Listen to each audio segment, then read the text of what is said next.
نحمده ونصلي على رسوله الكريم أما بعد أعوذ بالله من الشيطان الرجيم بسم الله الرحمن الرحيم Assalamu alaikum everybody and welcome to another episode 8 of the Ramadan series Pause, Reflect, Restart. And today's episode is around silencing negative self-talk. So we sometimes hear an inner voice that says to us, you're not good enough, you always fail, why even try? You'll never make it. That voice, the one that whispers doubt, the one that tells you you're not good enough, we've all heard it. But what if I told you that voice is lying? What if I told you that Allah has already given you the answer to silence it? وَلَا تَحِنُوا وَلَا تَحْزَنُوا وَأَنْتُمُ وَأَنْتُمُ الْأَعْلَمُونَ إِن كُنتُم مُؤْمِنِينَ. Be not faint-hearted and be not sorrowful. You will surely gain the upper hand if you be true believers. This is the 139th ayah of Surah Al-e-Imran. And before I go into details of the ayah, let's look at the background of the surah. So, Surah Al-e-Imran is a Madani surah, which means it was revealed after the Prophet migrated to Medina. And the name Al Imran, which means family of Imran, it comes in after the name of Imran, which includes himself, his wife, Mary, Hazrat Maryam, and Jesus, which is Hazrat Isa. So if we look at the surah actually was revealed in four parts, or I would say has four parts, and it was revealed accordingly in those four tenures. The first tenure, which is from ayah 1 to ayah 32, that was probably revealed around the Battle of Badr, or you can say soon after the Battle of Badr. And the second part, from ayah 33 to 63, was revealed on the occasion of the visit of the deputation from the Christians of Najran. And the Christians of Najran, why they came? They came actually to have a debate with the Prophet Muhammad SAW on Jesus, Hazrat Isa, that whether he is a human or a divine entity. That is actually the whole event is for a separate topic. We'll discuss that, but right now we're not focusing on that. And the third uh, tenure, when the ayah of this surah were revealed, it's from ayah 64 to 120, and those appear to have been really immediately after the first one, which was the Battle of Badr. The fourth and the final one, from which the ayah under consideration as well for this episode is taken, was revealed after the Battle of Badr. And the fourth discourse has ayahs from 121 to 200. This the surah specially has been addressed to two groups of people. So, as a whole, if we look at the surah, whatever Allah has taught us in the surah, it is actually addressed to two groups of people, and those two groups are the people of the book. First group is the Jews and the Christians, and second is the Muslims. Before I get into more details of this ayah specifically, let me paint you a picture first, and then we are going to move into the details of this ayah as to when Allah says, be not faint hearted and be not sorrowful. You will surely gain the upper hand if you be true believers. And we've already noted it down that this was revealed after the Battle of Uhud. So when I paint a picture, so let me give you this. Muslims had just come out victorious in the Battle of Badr, but they were not out of danger. Their victory actually had aroused enmity from all the parts of Arabia and within Arabia, because all of them, they were opposed to the Islamic movement. That okay, how can such a small group of people actually win from more than 1,000 people, and there were actually signs of threatening storms that were looming on all sides. And Muslims at that time, they had a state, I would say a tiny state in Medina, and it was no more than just a village state at that time. And all the forces around Arabia, they were hell bent upon its very existence. That why is it there? And considering this situation, you can see that Muslims at that time, they were always actually at a state of war, which actually was affecting its economy, which had already been affected because the Muslims from Mecca migrated to Medina, and they were in shambles. The economy was shambles at that time. This was one problem, and then there was another problem, and that was much more bigger than this. And those were from the Jewish clans actually, who were living in the suburbs of Medina. They, though they had actually fundamental articles of faith, oneness of Allah, prophethood, life after that, all of those things were same, but still they were also hell bent on the Muslims that okay, how can such a tiny group of people defeat the mushriks? And they had certain treaties signed with Muslims, and they actually broke all of those treaties after the Battle of Badr. And they openly began to incite the Quraysh and other Arab clans to wreak their vengeance on the Muslims because they were defeated in the Battle of Badr. Now, because of this incitement by the Jews, this actually added more fuel to the fire which was already burning in the hearts of the Quraysh because they had lost the Battle of Badr. And then they started to make preparations to avenge that defeat of Badr. And a year after the defeat of Badr, they marched towards Medina with more than 3,000 people to invade Medina.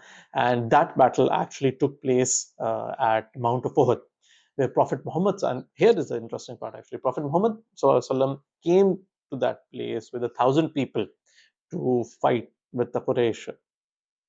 But from those 1,000 people, 300 turned hypocrites. They deserted the army and they returned back to Medina. But there still remained a small band of hypocrites within the 700 who were remaining. And they also played their part and did the worst to create mischief and chaos in the ranks of the believers. And this actually was one of the very first clear indication for the Muslims that within the Muslim community, there was quite a large number of sabotagers who were always ready to conspire with the external enemies to harm their own people. So, this in the history, this also comes out as a very significant event. Yes, hypocrites definitely played their part in the setback at Uhud, but there was a weakness at the Muslims' part as well. And I would say it was a moral weakness, and that also contributed towards this. Muslims actually, they were a new community at that time, and they had recently been formed. It was a new ideology for them, and they did not go through complete moral training.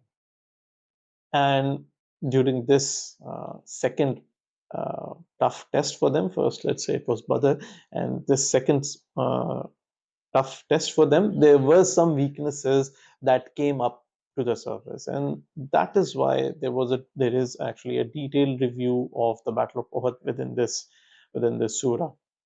And now let's come to the ayah in question. Be not faint-hearted, and I'll tell the translation again. Be not faint-hearted, and be not sorrowful. You will surely gain the upper hand. Or let's say you will surely be superior if you be true believers.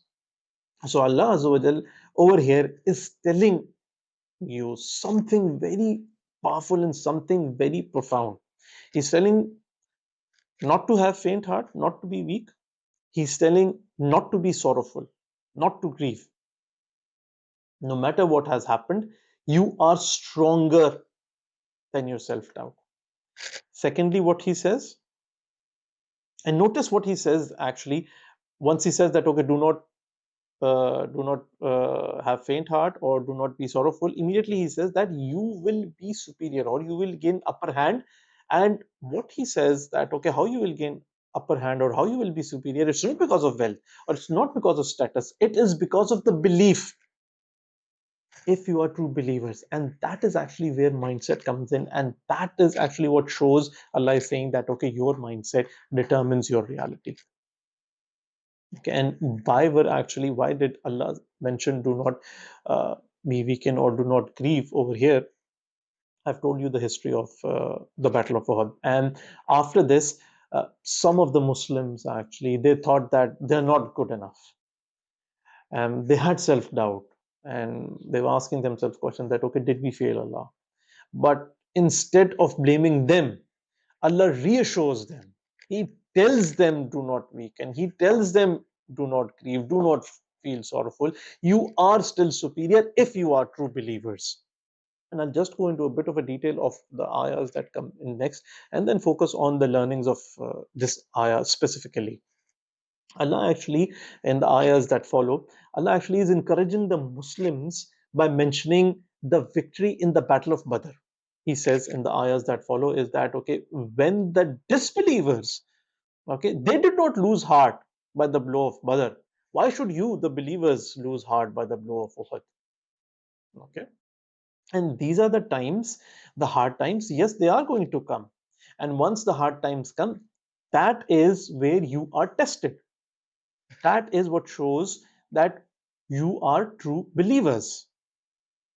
Entering paradise is not just actually easy, it's hard. And this world, it's a trial. You are going to be tested. Once you are tested, and if you are on the path of truth, which is following Allah's message, that is when you enter paradise. Yes, you are going to face setbacks. Sometimes you are going to face setbacks, sometimes your enemy is going to face setbacks. It's going to be there. But what you need to do is that you do not need to go into self doubt. You do not need to go into sorrow. You are still superior if you are a true believer. Just like that, every time you fail in life, Allah is telling you the same thing. You are still superior, you are still capable only if you believe in it, only if you are a true believer. And we all have moments in our life where our mind tells us we are not enough. But this ayah, this is the antidote to self doubt. And let me tell you now the three ways to rewire your self doubt or rewire your negative self talk. Most of the time, the negative self talk is not even true. Just think about it. How many times have you actually overcome challenges before? Your mind tells you you always fail. But the truth is, you won before and you can win again. So, next time a negative thought pops up, just question it. Ask yourself, is this really true? Secondly, replace fear with faith. The secret to confidence is not pretending to be fearless, it's about replacing fear with faith. If Allah believes in me, why should I doubt myself? So, whenever from now on you feel doubt creeping in, replace I can't with Allah has already written my success. And third thing, take small actions no matter what. Confidence is not a feeling, it's a habit. The more small steps you take, the more stronger you become. And what you need to do today is that, okay, whatever fear is holding you back, do one small action anyway. And I challenge you today, replace one negative thought with a positive truth about yourself. If your mind tells you I can't do this, respond with Allah has already written my success. Just a few reflective questions for you, that okay, what's the one negative thought you struggle with the most, and what's a new positive belief you can replace it with today. Because the moment you stop doubting yourself, it is the moment you step into your greatest potential. Wa akhiru da'wana alhamdulillahi rabbil alamin.